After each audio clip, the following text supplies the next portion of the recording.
Most of my videos on my channel have to do with the way that vampire stories distort people's perceptions of reality. One example of this is the way that the sheet music is written for the Buffy the Vampire Slayer musical episode, Once More with Feeling.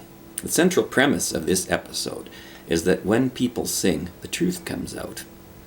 However, I think that when people sing extreme ends of their range, the truth won't come out, because the notes are so high or so low that there's no music written for them, and they won't sound good, so no one wants to sing them. The distortion that occurs in the show is parallel in some ways to some creation myths. Genesis inverts the natural process of creation. Men come first and men make women.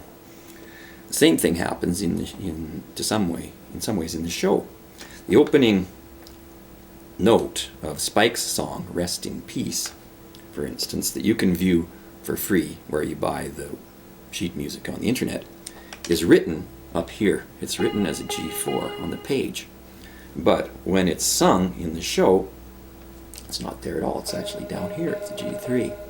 And this is just throughout all the male parts of all the songs in the show. Every male part is written up here and sung down here. So when Anya and Xander sing I'll Never Tell, a song about the truth coming out, supposedly, it is falsely written.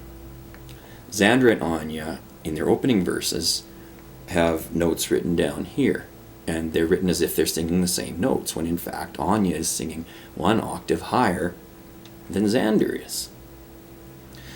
And when they sing together, they harmonize with the notes something in this range. So Xander's written up here, Anya's written down here, when in fact Anya is singing here and Xander is singing down here somewhere. So this is why I've got high note videos on this channel, which is largely about how vampire stories affect our view of the world. I got interested in increasing my vocal range while I was studying these parts for the Once More with Feeling musical. And I started seeing how high I could sing as a result. Years later, I got to the point where I thought I was singing an F8, and now a little bit above an F8, when in fact it's an F7. And it was because of the way these notes are written on the sheet music.